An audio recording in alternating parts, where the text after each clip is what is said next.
Shalom, my brothers and sisters in Christ. Ganon din po sa aking mga kapatid dyan sa Quezon City Female Dormitory sa Camp Karingal. Sa pamumuno po ni Madam Warden Elena Rocamora at ganon din kay Madam Erlinda Turaray. Welcome po sa ating virtual preaching entitled God is our defender and our shield. At ang ating pong mga scriptures ay taken from the book of 2 Kings, chapter 6, verses 8 to 23. Okay, hayaan niyo pong basahin ko po sa inyo. Minsan, binalak ng hari ng Syria na digmain ang Israel. Tinipon rin niya ang kanyang mga tauhan at sinabi sa kanila ang kanyang napiling lugar na pagkakampuhan. Ngunit, pinasabi ito ni Eliseo sa hari ng Israel. Binalaan niya ito, wag na wag kayong pupunta sa naturang lugar sapagkat nag-aabang doon ang mga taga-Syria. At pinabantayan nga ng hari ng Israel ang mga lugar na sinabi ni Eliseo. Maraming beses na sinabi sa kanya ni Eliseo tungkol sa balak na pagsalakay ng mga taga-Syria at lahat ng lugar nang sabihin sa kanya ay pinalalagyan ng mga bantay. Dahil dito, labis na nabahala ang hari ng Syria, kaya tinipon niya ang kanyang mga tauhan at tinanong, magsabi kayo ng totoo, sino sa inyo ang nakikipagsabuatan sa hari ng Israel? Isa sa mga naroon ang sumagot, wala po mahal na hari. Si Eliseo po, ang propeta sa Israel, ang nagsasabi sa kanilang hari kahit ang inyong mga lihim na binabalak. Sinabi niya kung ganon, hanapin ninyo siya at hulihin. May nagsabi sa kanyang si Eliseo ay nasa Dotan. Kaya nagpadala siya roon ng maraming kawal na sakay ng mga karawahe at kabayo. Gabi na nang dumating sila roon at pinaligiran nila ang lungsod. Okay. So dito po, makikita po natin ang character, no? Na si Eliseo. At ito pong si Eliseo ay propeta ng Diyos. So, siya po ay kinakausap ng ating Diyos. Ang totoong propeta po, pag sinabi niya, ay totoo.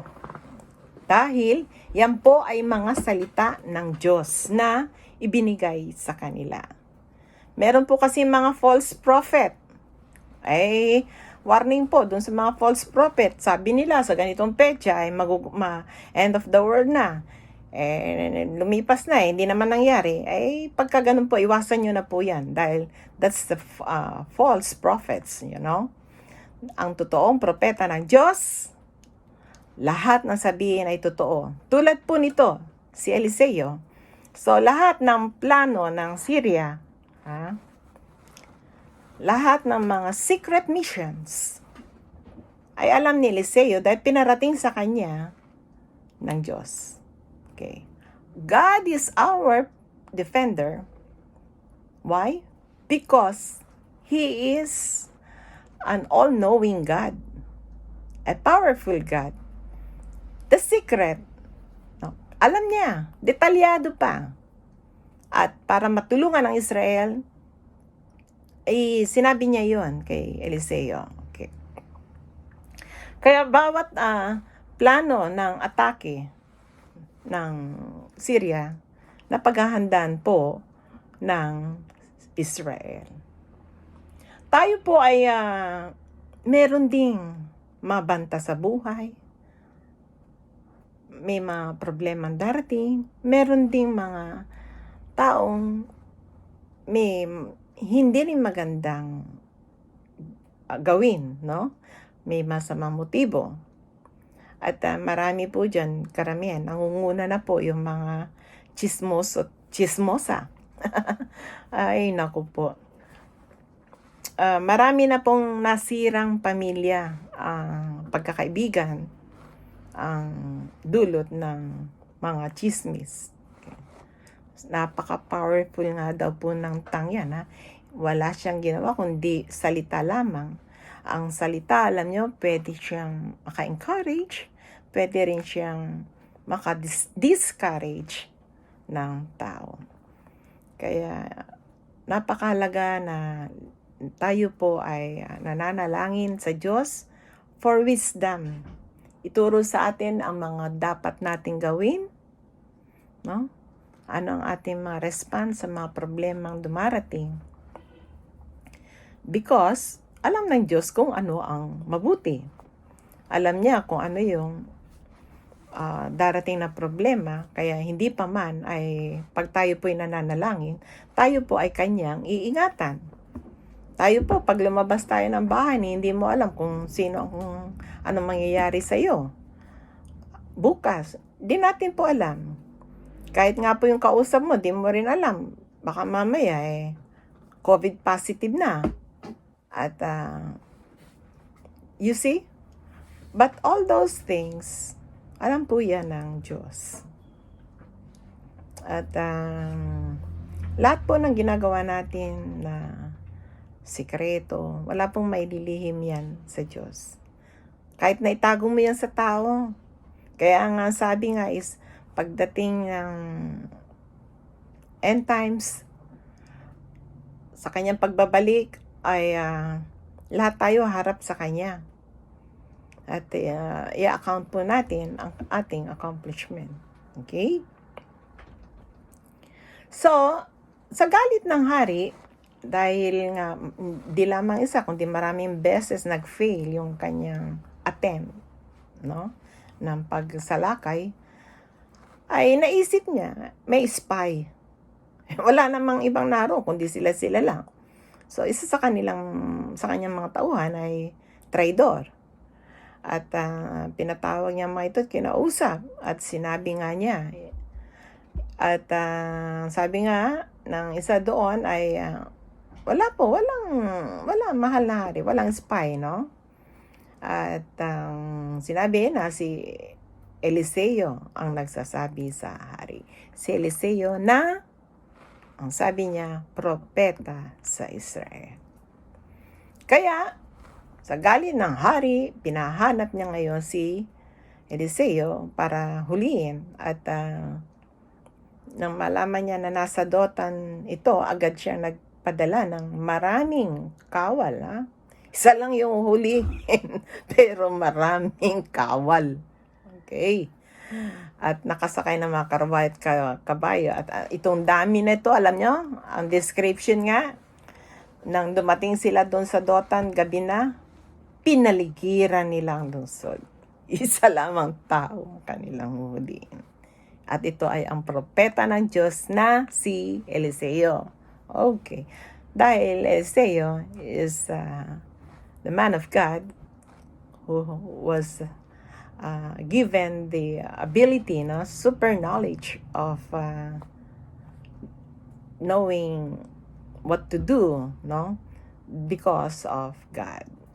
Kaya, ito po ang nangyari nung kinabukasan ng umaga, lumabas ang katulong ni Eliseo at nakita niya ang maraming kawal, ang mga kabayo at karwaheng nakapaligid sa lungsod. Sinabi niya, Guro, paano tayo ngayon? Sinabi ni Eliseo, huwag kang matakot. Mas marami tayong kakampikis sa kanila at siya'y nanalangin. Yahweh, buksan po ninyo ang kanyang paningin nang siya'y makakita.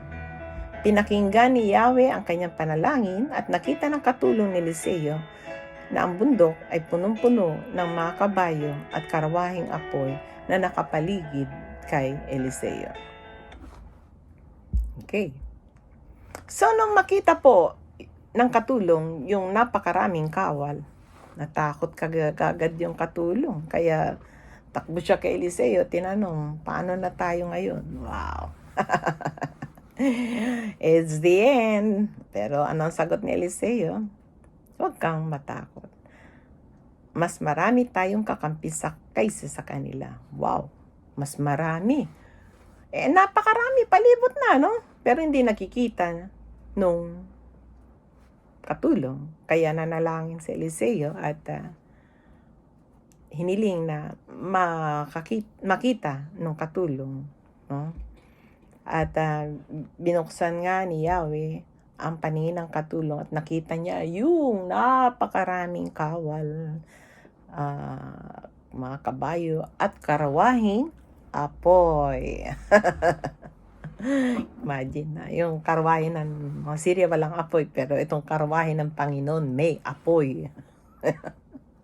So, ready po, no? Ang Diyos na tayo ay ipagtanggol. Kaya, sabi nga, kung tayo ay ginawa ng masama, ang sabi ng Diyos is, revenge is mine, not yours. Hindi natin kinakailangang gumanti, no? At love your enemy, di ba? Okay. So, sa verse 18 po, nang salakayin sila ng mga taga-Syria, nanalangin uli si Eliseo, Yahweh, bulagin po ninyo sana sila. At binulag nga ni Yahweh ang mga taga-Syria bilang sagot sa panalangin ni Eliseo. Sinabi niya sa mga ito, hindi rito ang daan, hindi ito ang lungsod. Sumunod kayo sa akin at dadaling ko kayo sa taong hinahanap ninyo, at sila'y kanyang dinala sa Samaria. Okay. So, nung lulusob na po yung mga taga-Syria, nanalangin po si Eliseo at agad sinagot ng Diyos ang kanyang panalangin, nabulagin ang mga taga-Syria. At nabulag nga po, no? Mga kawal. Syempre, mga bulag na yan, di wala na. Talo na yan, hindi sila makakita eh. Okay? At dito ang sinabi nga ni Eliseo sa kanila na hindi ito ang daan, hindi ito ang lungsod, kung saan makikita nila yung taong hinahanap nila yon. At yun nga ay si Eliseo. Hindi ka agad nagpakilala si Eliseo. At sabi nga niya ay dadalhin niya sila doon sa lugar na makikita nila yung tao. Okay. Hindi talaga nila makikita dahil mabulag sila eh, no? So, dinala niya sila sa Samaria, no? At yan ang teritoryo ng Israel. So, sa verse 20, pagpasok nila sa lungsod, nanalangin si Eliseo, Yahweh, buksan na po ninyo ang kanilang paningin nang sila'y makakita. Binuksan nga ni Yahweh ang paningin ng mga taga-Syria at nagulat sila nang makita nilang sila'y nasa loob ng Samaria. Nang makita sila ng hari ng Israel, 2 beses nitong tinanong kay Eliseo, papatayin ko po ba sila? Sumagot siya, wag, mahal na hari. Hindi nga niyo pinapatay ang mga nabibihag ninyo sa digmaan. Sila pa kaya? Sa halip, pakainin niyo sila at painumin. Pagkatapos ay pabalikin sa kanilang hari. Nagpahanda ng maraming pagkain ng hari ng Israel at pinakain ang mga bihag na taga-Syria sa pinauwi sa kanilang hari. Mula noon, hindi na muling sumalakay ang mga taga-Syria sa lupain ng Israel. Okay. So, inalalayan yung mga bulag. Dinala ni Eliseo sa Samaria, teritoryo ng Israel. At muli, nanalangin siya for the third time. At ang panalangin niya ay maibalik ang paningin ng mga kawal. At nasagot ang kaniyang panalangin. Nang magmulat ng mata ang mga kawal, nakita nila na sila ay nasa loob ng teritoryo ng kanilang kaaway, no? Nasa teritoryo sila ng Israel. Yun pa naman ang plano nilang sakupin. Yun pala sila ang nabihag. You see how powerful God is. Kaiba ng tao yun. Yung sa isang iglap, kung ano yung sinabi, kung ano yung dasal ni Eliseo, kaagad. Why? Because our God is super powerful. Okay, nothing is impossible to God. Kaya yung ating pong mga problema ay walang imposible sa Diyos. Iba-ibang klaseng problema mayroon tayo. Yung iba, nasa sickbed, lalo na ang daming mga may COVID-19, nandoon yung fear. At tandaan po natin, pag tayo ay nasa Diyos, ingatan po niya tayo, sasamahan po niya tayo hanggang sa mapaglabanan natin ang lahat. Hindi po niya tayo iiwan. At yung mga may problema, lalo na po ngayon na marami ang nawala ng trabaho, paano na ang pamilya, kung saan, paano na ang kanilang pagkain, ang bayad sa renta ng mga bahay. Okay? Again, alam ng Diyos yan. Yan magiging consequence. At naghihintay lang ang Diyos na kausapin natin siya. Ito ang pagkakataon na tayo ay dumudulog sa Diyos. Sana po kahit na wala pong problema, ay lagi po tayong dudulog sa Diyos. Lagi po tayong mananalangin. Dahil, pag tayo po ay nananalangin ay nalalayo po tayo sa anumang mga tukso. Marami po hindi nagsisimba sa simbahan. Kapares no isang kakilala po namin na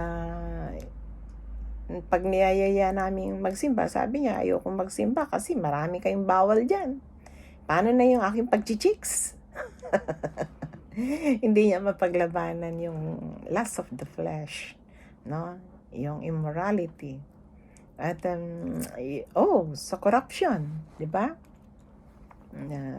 Yung mga evil people, mga nandaraya, mga nagnanakaw, mga murderer, at yung mga gumagawa ng mga yung mga bagay na hindi kaaya-aya sa Diyos. Okay. So, at dito nga makikita rin natin na nung nasakop na, nandyan na yung mga kawal, pwede nang patayin para wala nang kalaban. Kaya lang, ang sabi nga ni Eliseo, huwag patayin, bagkus ay pakainin. At pinakain nga ng maraming pagkain ng hari, saka pinauwi sa Syria. At mula noon, ang naging epekto ay nagkaroon po ng katahimikan, hindi na muling sumalakay ang mga taga-Syria sa Israel. Okay. So, alam po ninyo, sabi nga is love thy enemy. Kahit galit na galit ang tao sa iyo, gawan mo pa rin ng mabuti.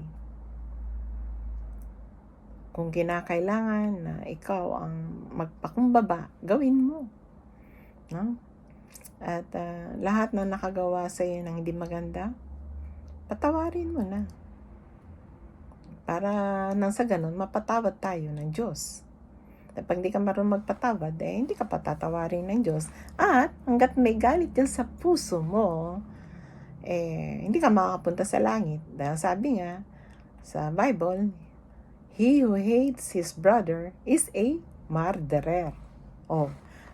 Mas gugustuhin mo bang magkimkim ng galit yan sa dibdib kaysa magpatawad?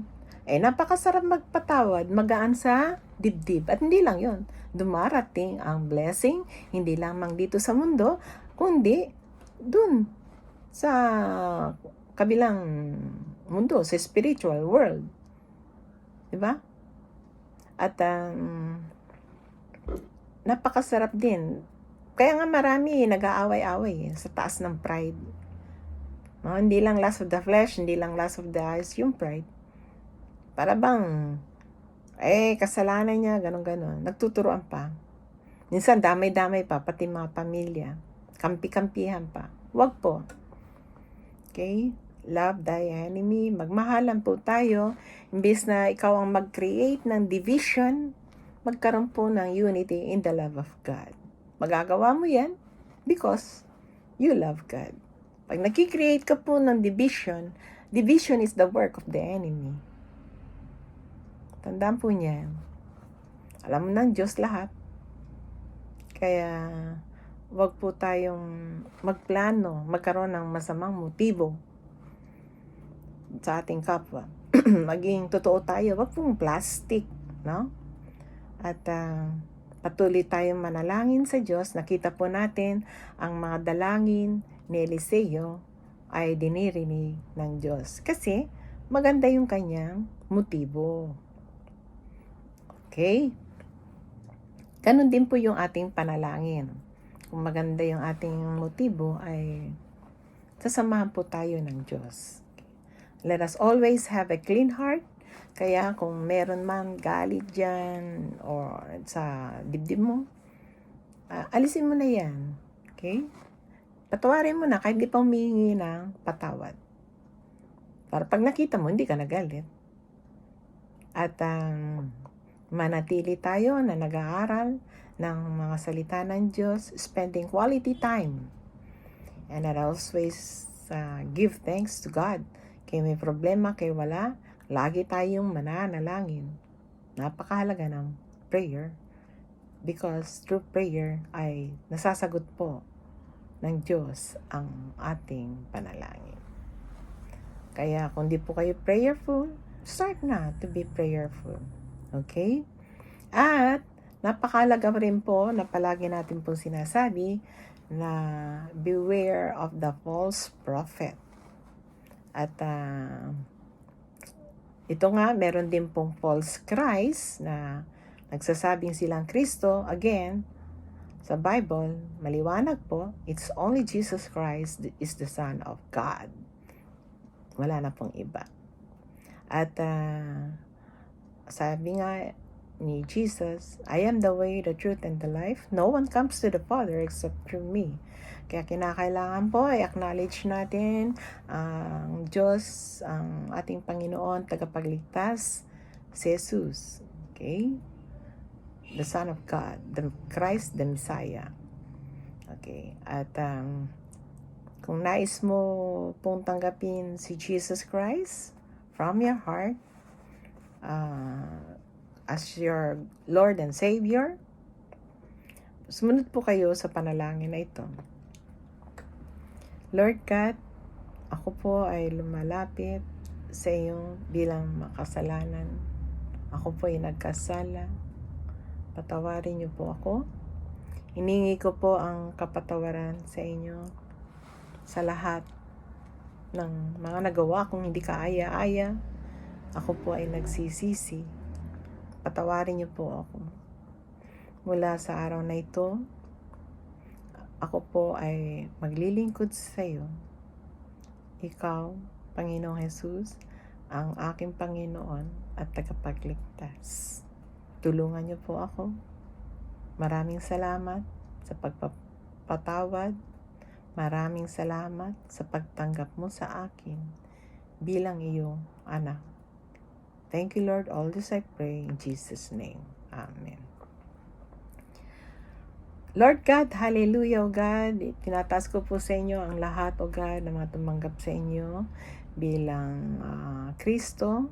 O God, patuloy, O God, na ingatan mo ang aking mga kapatiran na ito at ilayo mo sila sa anumang kapahamakan at manatili silang nananampalataya sa iyo bilang Panginoon at tagapagligtas. Tayo nga pong lahat ay tumayo at dasalin po natin ang Ama namin na itinuro ng ating Panginoong Jesus sa Matthew 6. Okay. Ama namin, sumasalangit ka, sambahin ang ngalan mo, mapasa amin ang kaharian mo, sundin ang loob mo dito sa lupa para nang sa langit. Bigyan mo po kami ngayon ng aming kakanin sa araw-araw at patawarin mo kami sa aming mga sala pares ng pagpapatawad namin sa nagkakasala sa amin. At huwag niyo po kaming tiadyan niyo po kami sa dilang masama. Amen. Okay. Lord God, marami pong salamat, Panginoon, O God, sa mga oras na ito na kami ay nagkasama-sama sa mga kapatid ko, Panginoon. Thank you very much, Lord, at iningatan mo ang bawat isa. Patuloy, Lord, na tinataas namin ang lahat ng kanilang mga problema. Alam niyo po ang kanilang mga dinaranas, O God, ang mga pagsubok, Panginoon, na meron ang bawat isa. Ganon din ang kanilang mga kaso, Panginoon, tinataas namin sa inyo because you are a God who is in control of everything. Naway, makalaya na rin po sila at makapiling nilang kanilang mga mahal sa buhay. At manatili silang sa iyong tapat at naglilingkod, Panginoon. makamit sila sa iyong kabasan. Dalangin ko rin po ang mga may sakit, O God, na hipuin mo po sa kanila, igawad mo ang healing power, O God. Pagalingin mo po sila, O God, at lalong silang maging malakas, Panginoon. At Lord God, samahan niyo po kami lagi. Huwag niyo po kaming pababayaan. Ilayo niyo kami sa tukso. At Panginoon, maraming salamat sa lahat ng mga pagpapala, ng mga pag-iingat mo sa amin, O God. Pagtatanggol mo sa amin, sa pag-shield mo sa amin, sa anumang mga gawa ng kaaway, Panginoon. We all give you back the highest praise, glory, and honor and thanks. All this we pray in Jesus' name. God bless everyone. God bless you in the name of the Father, the Son, and the Holy Spirit. May God's face shines upon you, keep you, and bless you. Shalom. This is Pastor Early of Word of Hope. Thank you very much.